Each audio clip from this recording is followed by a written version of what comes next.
whispers and hand-me-downs. The hall's grandfather clock punctuated the stillness within the modest dwelling. Lily's fingers wandered over the faded floral print of her second-hand dress, the well-worn fabric carrying a faint aroma of lavender mingled with moth flakes, a scent intrinsically linked to Grandma Eleanor's comforting aura. Lily cherished the quiet, a refuge from inquisitive stares and the sting of hush jabs. Whispered they'd nicknamed her at school, a designation that, while not malicious, felt like a brand seared onto her soul. Grandma Eleanor ambled into the living room, her rosary beads a quiet counterpoint to the clock's steady rhythm. "Lilybug, a little something to eat, yes? You're disappearing, child." She presented a plate of pan dulce, their sugary surfaces gleaming in the filtered light that seeped through the lace. Lily demurred with a shake of her head, her gaze fixed on the time-worn rug. "Not hungry, Grandma." Eleanor's sigh etched deeper lines around her eyes, a map of worry. She knew Lily's appetite always waned on school days. "A prayer can always help, Mija. It's a comfort." A brief, firm pat on Lily's hand preceded her settling into her armchair, the clicking rosary beads resuming their quiet cadence, filling the air with a sense of ancient ritual. School transformed into a minefield. Lily navigated with honed skill in the art of becoming invisible. Hugging the perimeters of hallways, eyes downcast, she became a silent chronicler of the loud dramas playing out around her. Lunch found her sequestered beneath the sprawling oak at the edge of the playground, the whispering leaves a soothing balm against the cafeteria's cacophony. She'd nibble at her customary peanut butter and jelly sandwich, observing the other girls, their laughter a foreign language she couldn't quite grasp. Their clothes shimmered with bright colors, their conversations revolving around the unfamiliar, the latest pop icons, shimmering makeup, and the perplexing world of boys. In Mr. Peterson's English class, a fragile spark of hope ignited. His kind face bore the etchings of perpetual weariness, yet his eyes shone with a warmth that made her feel, fleetingly, acknowledged. As he read aloud from The Secret Garden, his voice imbued with gentle expressiveness, Lily was transported, envisioning the secret sanctuary teeming with life behind ivy-draped walls. But even there, apprehension shadowed her. Whenever Mr. Peterson posed a question, Lily's pulse would quicken, her palms slick with perspiration. She possessed the answers always, but the mere notion of voicing them, of thrusting herself into the spotlight, was a paralyzing force. Mr. Peterson noticed. He observed how Lily retreated into herself, her eyes darting about with nervous energy, her consistent avoidance of volunteering, her silence unless explicitly prompted. He recognized the potential shimmering within her, the intelligence struggling to pierce the veil of timidity.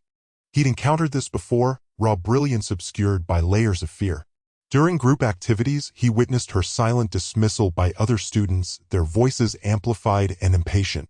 They appeared oblivious to the incisive observations she meticulously recorded in her notebook, the insightful inquiries she hesitated to utter. He saw the fleeting shadow of hurt cross her features, swiftly masked by her practiced air of detachment. He resolved to speak with her after class. Unsure of what he could accomplish, he nonetheless couldn't disregard it. Something had to shift. A kindred spirit. The bell's shrill cry sliced through the afternoon, and the classroom buzzed to life as students scrambled to pack their bags.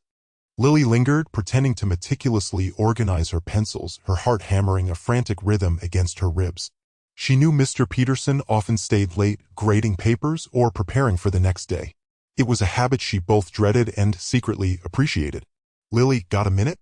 His voice was gentle, lacking the booming authority he sometimes used to quell the class's more boisterous moments. She jumped, nearly dropping her ruler. "Yes, Mr. Peterson," she squeaked, her voice barely audible above the scraping of chairs. He smiled, a web of fine lines crinkling around his eyes. "I noticed you seem a little withdrawn lately. Is everything all right?" Lily's cheeks flushed crimson. "I'm fine," she mumbled, avoiding his gaze. The lie tasted like ash in her mouth. He didn't push, thank goodness.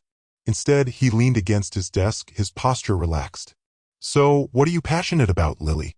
What makes you tick outside of algebra?" The question caught her off guard. No one had ever asked her that before, not really. She fidgeted with the frayed edge of her notebook.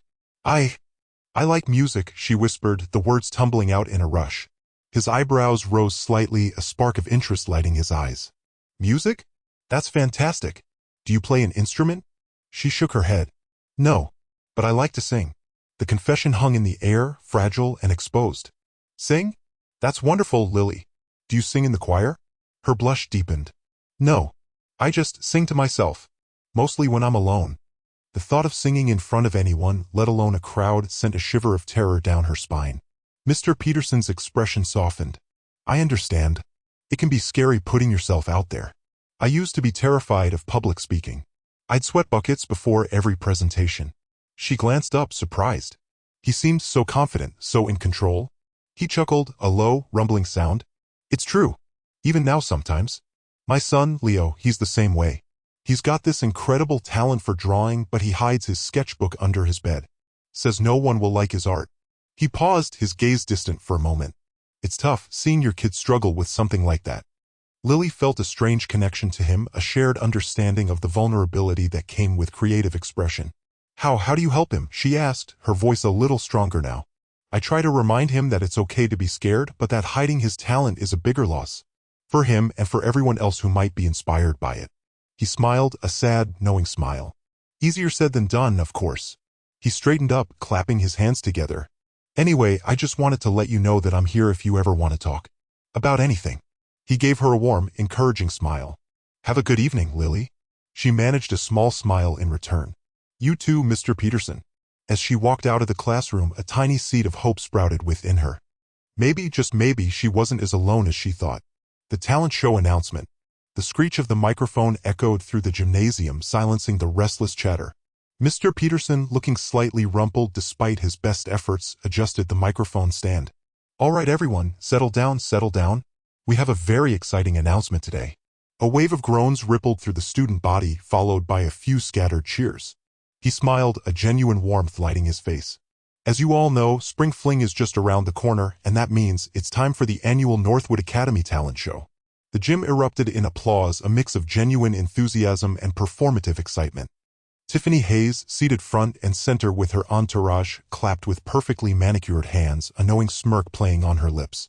She already had her act meticulously planned. This year, Mr. Peterson continued, raising his voice above the din, we're raising money for the school's art program. So let's see some amazing talent and support a great cause. He beamed, then stepped back, yielding the stage to Mrs. Davis, the music teacher, who launched into a detailed explanation of audition sign-ups and judging criteria. Tiffany barely listened. She turned to her friends, Blair and Chloe, her voice a low purr. Okay, girls, let's finalize the costume budget. I was thinking custom-made tutus encrusted with Swarovski crystals. What do you think? Blair, ever the echo, gushed. Oh, Tiffany, that's brilliant. Imagine how stunning they'll look under the stage lights. Chloe, more focused on the practicalities, piped up. And the music? Are we still doing that remix of Swan Lake with the dubstep breakdown? Tiffany snapped her fingers. Exactly. And I've already booked Ms. Rodriguez to choreograph the whole thing. It's going to be epic. Everyone will be talking about it for weeks. She tossed her perfectly coiffed blonde hair, her eyes gleaming with ambition. We need to outdo last year and the year before. Nothing less than perfection. Across the gymnasium, near the back, Lily Thompson sat hunched in her seat, trying to make herself invisible. The noise of the assembly throbbed in her ears. She fiddled with the frayed edge of her denim jacket, the only remotely stylish thing she owned. She overheard snippets of Tiffany's conversation, the casual mention of custom-made costumes and professional choreographers, sending a familiar pang of inadequacy through her chest. She imagined herself on that stage, bathed in the spotlight, and the image was terrifying. She didn't have a talent, not really. Not one that was showy or impressive. She could draw a little, but it was nothing like the elaborate paintings Tiffany posted on her social media feed. Lily hugged herself tighter, feeling a familiar wave of loneliness wash over her. The talent show was supposed to be fun, a celebration of creativity. But for her, it was just another reminder of how different she was, how much she didn't belong. The gymnasium suddenly felt cold and vast, amplifying her sense of isolation. She wished she could disappear. A cruel nomination. Tiffany twirled a strand of her perfectly highlighted hair, the gymnasium floor plan spread before her like a battlefield. Okay, so Marco handles the strobe lights, right? And Chloe, you're in charge of the confetti cannons. It has to be timed perfectly for the guitar solo. Chloe, meticulously painting her nails a shade of electric blue, didn't look up. Duh. Like I'd mess up the most important part. This is going to be epic, Tiffany breathed, picturing herself bathed in the spotlight, shredding a guitar solo that would make even the judges swoon. The talent show was her ticket to finally proving she was more than just pretty. Across the room, Lily Thompson hunched over her textbook, trying to disappear into the worn pages. The air crackled with Tiffany's ambition, a tangible force that seemed to push Lily further into the shadows. She felt a familiar knot of anxiety tightening in her stomach. Talent show. Just the words made her palms sweat. "Hey," Tiffany said, her voice dripping with fake sweetness. "Speaking of talent, shouldn't we nominate someone else too? Keep things interesting." A wicked glint sparked in Chloe's eyes. "Oh, I have an idea." She lowered her voice conspiratorially. "Remember that time Lily tripped during the history presentation and almost took down the projector?" Marco snorted. "Classic Lily." Tiffany grinned, a cruel idea blooming in her mind. "Perfect. Let's nominate her to sing. Imagine." The bell rang, signaling the start of Mr. Peterson's English class. Lily hurried to her seat, hoping to avoid eye contact. No such luck. Mr. Peterson, his brow furrowed with the familiar weariness of a single parent juggling lesson plans and bedtime stories, cleared his throat. "All right, class, let's get started.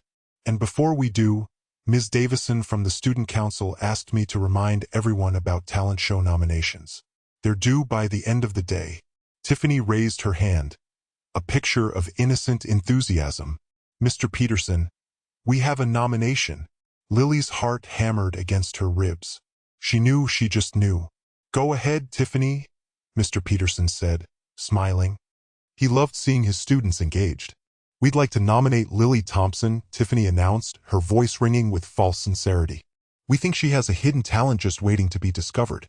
A wave of laughter erupted from Tiffany's group. Lily's face burned. She could feel her carefully constructed wall of invisibility crumbling around her. Sing? In front of everyone? The thought was mortifying. Mr. Peterson frowned, sensing something amiss. He looked at Lily, concern etched on his face. "Lily, is this all right with you?" Lily couldn't speak. Tears welled in her eyes, blurring the already distorted faces around her. The laughter seemed to echo in her ears, a mocking chorus of her deepest fears. She scrambled to her feet, knocking over her chair in her haste. Without a word, she bolted from the classroom, the sound of her sobs swallowed by the slamming door. A glimmer of hope. The faint tang of aging paper mingled with the sharper scent of lemon polish in the library's hushed interior. Lily sought refuge behind a monumental biography of Marie Curie, drawing her legs defensively to her chest. The frantic drum of her pulse resonated in her ears, eclipsing the rustle of pages and muffled whispers. She squeezed her eyelids shut, wishing she could simply vanish. Lily, the voice, gentle but unmistakable, belonged to Mr. Peterson. A knot tightened in her gut. She remained silent, praying he would dismiss it as a trick of the ear and move on. No such luck. "Lily, I know you're hiding back there." He appeared around the edge of the bookshelf, his brow etched with concern. "Everything all right?" She shook her head, unable to face him, a flush of humiliation creeping up her neck. He knelt beside her, the soft rasp of his tweed jacket the only sound. He offered no pressure, simply waiting. The silence lengthened, punctuated only by the uneven rhythm of Lily's breath. At last she confessed, "I can't do it." "The competition?" A miserable nod was her only reply. "I understand," he soothed. "It must seem overwhelming." He reached out, pausing a beat before placing a comforting hand on her shoulder. "But Lily, often the very things we dread hold the greatest potential." A sniffle escaped her as she scrubbed at her eyes with the back of her hand. "But everyone will laugh." "They already are." "Really?" A skeptical arch of his brow. "Or are they simply taken aback? Perhaps even a touch envious?" He let the idea settle in the air. "You possess a unique gift, Lily. A genuine talent. I've heard you. Don't let their murmurings, their preconceived notions, rob you of that joy." He rose, extending a hand to her. "This isn't about silencing their doubts, Lily. It's about validating your own capabilities, about demonstrating to them and, more importantly, to yourself what you can achieve." A tired but sincere smile lit his features, crinkling the corners of his eyes. "Consider it an opportunity, a chance to venture beyond your comfort zone and unearth something remarkable within." Lily peered up at him, her eyes still moist but now reflecting a spark of budding hope. "But I don't even know what to perform." "We'll navigate that together," he assured her, his tone warm and supportive. I'm happy to assist. We can meet after school, select a piece that complements your voice, and rehearse until you feel secure. He checked his watch. I need to get back to class, but meet me in the music room after the final bell? We can brainstorm some ideas. As he turned to depart, he hesitated. And Lily? She looked up, questioning. Have faith in yourself. That's paramount. He left her there, enveloped by the towering stacks, but somehow the oppressive quiet felt a little less suffocating. The frantic pulse still echoed in her ears, but now it pulsed with a nascent, tentative cadence of possibility. Finding her voice. The music room felt cavernous with just Lily and Mr. Peterson inside. Sunlight slanted through the high windows, illuminating dust motes dancing in the air. The smell of old wood and worn felt from the piano hung heavy. Lily perched on the edge of a folding chair, clutching her worn copy of To Kill a Mockingbird like a shield. Okay, Lily, Mr. Peterson said, his voice gentle, let's find something that feels right. No pressure, okay? Just something you connect with. He pulled out a thick songbook, its spine cracked and faded. Think of it as telling a story, not performing. They spent the next hour sifting through the book. Lily rejected anything remotely flashy or upbeat. Pop songs were out. Show tunes were definitely out. Finally, she pointed to a simple folk song with a melody that felt like a quiet stream. Hush, little baby. It's about comfort, she mumbled, heat rising in her cheeks. Mr. Peterson smiled. Perfect. Let's try it. He played the melody, slow and deliberate, on the piano. Lily listened, her shoulders still tight. When he finished, he looked at her expectantly. She shook her head. I can't. Sure you can. Just hum along. Don't even think about the words. She hummed, a thin, reedy sound barely audible above the piano. He adjusted the tempo, slowing it down even more. He coaxed her with his eyes, his encouraging nods. Slowly, tentatively, she began to sing the first line. Her voice was shaky, small, but it was there. Hush, little baby, don't say a word. They worked on it for another hour. Mr. Peterson patiently corrected her breathing, showing her how to support the notes. He didn't push, but he didn't let her give up either. With each repetition, her voice grew a little stronger, a little surer. The fear didn't vanish entirely, but it receded, replaced by a flicker of something new, a fragile sense of accomplishment. By the time Lily walked home, the sun was beginning to set, painting the sky in hues of orange and purple. The air was crisp, carrying the scent of wood smoke from nearby chimneys. Mrs. Rodriguez was waiting for her on the porch, rosary beads clutched in her hand. How was it, Majida? She asked, her voice low and laced with concern. Lily hesitated. Okay, she said finally. I think. Okay. That night, after dinner, as Lily did her homework at the kitchen table, Mrs. Rodriguez hummed softly. It was the same melody they had been practicing. Lily looked up, surprised. Mr. Peterson taught it to me, Mrs. Rodriguez explained, her eyes twinkling. He said it was a prayer for courage. Lily smiled faintly and returned to her books, the gentle melody weaving around her, a comforting presence in the quiet kitchen. Later, as she drifted off to sleep, Lily thought she heard Mrs. Rodriguez whispering in Spanish, a soft prayer for her granddaughter to find her voice. The night before, the whispers followed Lily like a persistent shadow. Did you hear Lily Thompson's singing tomorrow? One girl giggled, her voice carrying across the crowded cafeteria. Supposedly, it's going to be something. Another snorted, adding, yeah, something awful. I heard Hayes practically nominated her herself. Lily ducked her head, the half-eaten sandwich suddenly tasteless in her mouth. Each syllable felt like a tiny pebble thrown at her, chipping away at the last vestiges of her confidence. The afternoon crawled.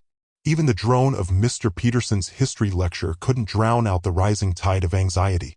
She chewed on her thumbnail, imagining the auditorium filled with laughing faces, each one a mirror reflecting her own inadequacy. The bell, when it finally rang, offered no escape. As Lily shuffled through the hallway, backpack heavy on her shoulders, she saw Tiffany Hayes leaning against a locker, surrounded by her usual entourage. Tiffany's eyes glittered with amusement. Nervous, Thompson? She drawled, her voice dripping with false concern. Don't be. Just remember to project. I'm sure everyone's dying to hear whatever you've prepared. She gestured dramatically with a hand adorned with sparkly nail polish. My act involves pyrotechnics, so try not to bore everyone to tears before I even get on stage. Lily mumbled something unintelligible and hurried past, the laughter of Tiffany and her friends echoing in her ears. She wanted to disappear, to melt into the linoleum floor and never be seen again. She found Mr. Peterson in his classroom, grading papers under the harsh fluorescent lights. The room was quiet, the only sound the rhythmic scratching of his pen. He looked up as she entered, a weary smile tugging at the corners of his mouth. "Hey, Lily. Everything okay?" The question was her breaking point. Tears welled in her eyes as she blurted out, "I can't do it, Mr. Peterson. I just can't. Everyone's going to laugh. Tiffany's right, I'll just ruin everything." He sighed, setting down his pen. He pushed his glasses up his nose and leaned back in his chair, regarding her with a mixture of concern and understanding. "Lily, come here." He gestured to the chair opposite his desk. She sat, sniffling. "Look," he said gently, "I know this isn't easy. And I know Tiffany can be challenging. But you've come so far. Remember that first day when you could barely hum a tune? Now you're hitting notes I didn't even know you had in you. You've worked hard, Lily. Really hard. Don't let the fear of what might happen rob you of what you've already accomplished." He paused, his gaze searching hers. "Just go out there and sing. Sing for yourself. Sing because you can. That's all that matters." "Okay." Lily looked at him, his face etched with the lines of exhaustion and a quiet determination. He was tired, she could see it, but he still cared. He still believed in her. "One last time, Lily," he said softly. "That's all I ask." She took a shaky breath. The fear was still there, a knot in her stomach, but something else was there too. A spark of defiance, fueled by his words and the memory of her own progress. "Okay," she whispered, her voice barely audible. "One last time." Under the spotlight. The bass drum hammered through the auditorium floor, a relentless pulse vibrating up Lily's shins as she waited in the wings. Tiffany Hayes owned the stage. Even the heavy curtain couldn't fully obscure the gleam of her spangled attire under the blazing lights. An eruption of cheers and rhythmic applause confirmed it. Tiffany had deployed her secret weapon, a troupe of dancers. Lily's stomach plunged. "She certainly pulled out all the stops, didn't she?" A saccharine voice oozed beside her. Tiffany, impossibly back already, her brow glistening, her eyes gleaming with triumph. "Still planning on following that lily pad? Perhaps a strategic withdrawal is in order? Spare yourself the humiliation." She drifted away, leaving behind a miasma of hairspray and thinly veiled contempt. Lily squeezed her eyes shut. The ghost of the sheet music danced behind her lids. Hallelujah. Leonard Cohen. Mr. Peterson believed it suited her timbre. But what if he'd misjudged? What if she faltered? What if the lyrics deserted her? The microphone now seemed a menacing instrument poised to broadcast every tremor, every imperfection. Her palms were clammy, her throat parched. She was incapable of this. A comforting pressure landed on her shoulder. "Mr. Peterson." The familiar warmth in his expression was clouded with concern. "Hey, you all right?" Lily could only shake her head, words trapped behind a swell of anxiety. He knelt beside her, meeting her gaze. The comforting aroma of Old Spice mingled with a dry, academic scent, probably stacks of papers awaiting his red pen. "Tiffany's act is certainly a spectacle. But you know it's just that. An act. Bright lights, booming music. Impressive, perhaps, but lacking connection." He paused, searching for the right sentiment. "Lily, your voice, it resonates. It's genuine. It possesses this uncanny ability to touch people. Don't attempt to emulate something you're not. Don't try to outshine the sequins. Simply be yourself." He straightened, his gaze firm. "Remember our discussions? The soul of the song? The emotional core? Let that be your guide. Disregard the audience. Disregard Tiffany. Simply sing." He adjusted the spaghetti strap of her simple, borrowed dress, an action that somehow intensified the weight of her anxieties. "Sing from your soul, Lily. That is all that matters." He gave her shoulder a final squeeze, offering a small, encouraging smile. "Go knock him dead." The stage manager's voice cut through the silence on the intercom. "Lily Thompson, you're on." Her legs felt weighted as she edged towards the curtain. The cacophony of the auditorium receded, replaced by a high-pitched whine in her ears. One step. Another. The rough velvet scratched against her trembling fingertips as she clutched the edge, ready to plunge into the spotlight. A voice unveiled. The spotlights bore down on Lily as she approached the microphone, an almost palpable pressure. Sweat dampened her hands, and her heart hammered a frantic rhythm against her ribs. The auditorium blurred into an indistinct mass of faces. Tiffany, front and center with her usual court, wore her signature smirk. A wave of nausea threatened, but Lily clutched the mic stand, fixing her gaze on the balcony. Mr. Peterson's encouraging nod from the wings offered a small measure of solace amidst the inner turmoil. She closed her eyes, inhaled deeply, and recalled Mrs. Rodriguez's morning whisper, "This gift is yours, Mija. Let it shine." The song's opening chords, a simple piece chosen to highlight her vocal range, reverberated through the hall. Hesitantly, Lily parted her lips and began to sing. Initially, her voice was reedy, barely audible over the music. Yet, something transformed as she continued. The melody seized her, its enchantment taking hold, and her voice grew, gaining strength and richness, infused with a vulnerability that rippled through the room. The lyrics, once stiff and unnatural in rehearsal, now poured forth effortlessly, each syllable resonating with deeply felt, unspoken emotions. The auditorium held its breath suspended. Tiffany's smirk wavered, replaced by an incredulous stare. Her companions, moments before snickering, were now transfixed, their mouths agape. Lily's voice, as pure and clear as spring water, cascaded over them, silencing their doubts, their biases, their unkindness. She sang of hope, of aspirations, of the quiet fortitude that flourished in the face of hardship. She sang of loneliness, of yearning, of the unwavering affection that had carried her through the darkest times. She sang with her entire being, channeling every fragment of her soul into each note. When the final note dissolved into silence, a profound stillness fell over the auditorium. Then a lone hand began to clap. Another followed, then another, until the room erupted in a cacophony of applause. People rose to their feet, faces flushed with emotion, eyes glistening. Lily stood paralyzed, fighting back tears as the ovation enveloped her. She had triumphed. She had stared down her fear and emerged victorious. The principal announced the victor, and the first-place prize goes to Lily Thompson. An echoing cheer resounded from the audience. Mr. Peterson bounded onto the stage, his face radiant with pride, and embraced Lily. She saw Mrs. Rodriguez standing at the rear, her eyes brimming, her lips moving in silent prayer. Later, amidst a throng of well-wishers, Lily felt a gentle tap on her shoulder. It was Tiffany, looking wan. That was incredible, Lily, she mumbled, avoiding her gaze.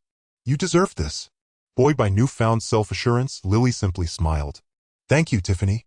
As Lily left the auditorium that evening, hand in hand with Mrs. Rodriguez, she understood that a fundamental transformation had occurred. The timid, uncertain girl who had stepped onto the stage earlier that day had vanished, replaced by a young woman who had discovered her voice, not only in song but in life itself. Mr. Peterson watched them depart, a contented smile gracing his weary face. He hadn't merely helped Lily unearth her voice. He had witnessed the unfolding of a spirit,